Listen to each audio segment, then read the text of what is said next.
enhance the connectivity, to enhance the intra-trade, because what it would lead to would be the shared prosperity. It will lead to GDP, higher GDP. It will lead to better per capita income. And as we heard, that even this crisis, it has led to not only the loss in the region, but also beyond. There are very serious supply chain disruptions. There are serious food security issues. There is a serious shortage of fertilizer. Many countries in the Western world, which can lead to serious food security problems. So I think the world is interconnected. It's a global village. So, but we have to first, correct our house, which is South Asia. And then Pakistan is at the crossroads of South Asia, Central Asia, Middle East. So I think countries like Pakistan, Bangladesh, Myanmar, all these countries. You may recall there was SAARC. There's a economic bloc of the South Asian countries. But unfortunately, the least performing in the world, the least performing economic bloc is SAARC because of, certain obvious reasons. I don't want to blame and to blame him. But, we have been actively pursuing all these corrective measures, but I think all of us will have to do that. So instead of depending outside South Asia, we should first try to have mutual cooperation, mutual efforts, and enhance the connectivity. There is a great scope. Do you believe, Mr. Dar, there is a great scope? Do you believe, Mr. Dar, that these multilateral platforms still play a role, and how do we make sure that they work, especially in the case of SARC? We have surely certain roadblocks. They're well known to the world in SARC. It's decades now, but it has not taken the real benefit which could have been achieved.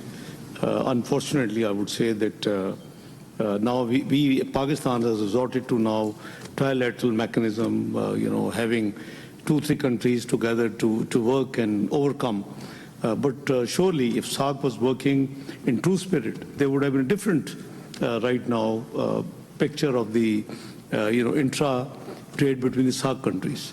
You see, there is a fundamental issue also in South Asia, and that is actually required not only for regional peace, but also global peace. You see, that we've got to fight together, all of us, to eliminate terrorism, from the root cause, because this doesn't let, the countries to prosper, the progress to make, and there are, countries who have suffered a lot, and I think we all need to work together, and we're working together. We should be working together, and I think once the South Asian countries, and if SAARC doesn't work, because of just one country, I think we need to find alternate ways. As I said, Pakistan is already working, for example, with Afghanistan. We have China, Pakistan, Afghanistan trilateral. With Bangladesh, we are thinking maybe trilateral, quadrilateral, China, Pakistan, Bangladesh. But these are because of, the consequential negative effect of, inactiveness of SAARC.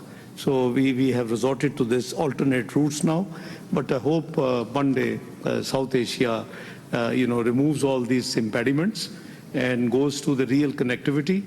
And there's a great scope, then integrating between the South Asia as well as expanding beyond.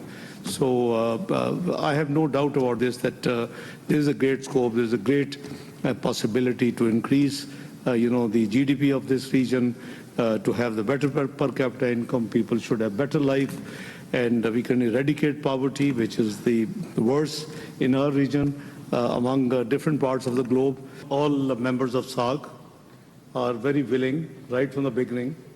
I happen to be a SAARC Commerce Minister Chairman as Commerce Minister of Pakistan in 97-99.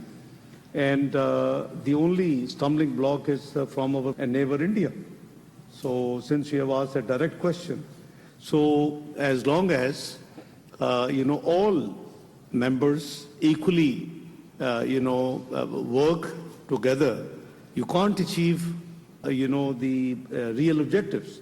and the real results. So that's where the problem is. I'm not here to do any blame game, but I told you that we have started working through trilateralism to overcome this hurdle because we cannot wait indefinitely.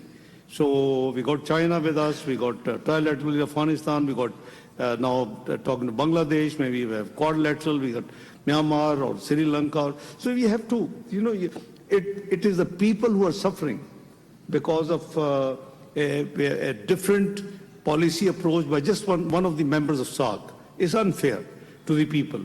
If there are any serious issues, can be resolved. I think multilateralism is the forum which actually becoming weaker and weaker. And Pakistan believes in multilateralism. Last year we had the presidency of UN Security Council. I chaired myself on behalf of Pakistan, and our topic was multilateralism, peaceful settlement of disputes. I think unless we strengthen the multilateralism, whatever disputes are, be it Jammu and Kashmir, be it Palestine, be it Gaza, these problems have to be solved through dialogue and diplomacy, as Brother Azizi said, under the multilateral system. And, we should not let it go weaken. It has been weakening since our membership of the UN Security Council continues till 31st of December this year.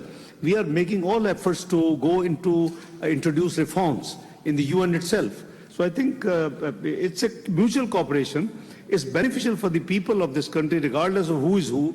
So I think we believe in equal dignity, respect, sovereignty, and territorial integrity. I think we all have to believe, no matter how big some countries or small some countries, the respect is the same, and it should be treated equal. So Pakistan is always willing to enter into dialogue, to work wherever there are any issue. But I think it's very unfortunate that our people of this region, particularly SAARC countries, could not benefit for decades, which could have been, a big economic bloc by now. So let's hope for the best.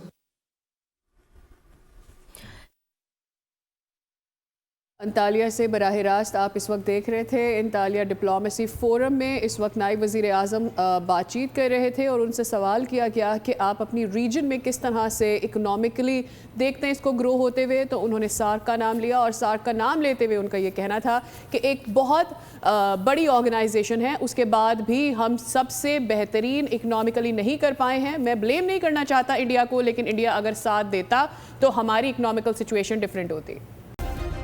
Subscribe करें और bell दबाएं ताकि कोई खबर रह न जाए।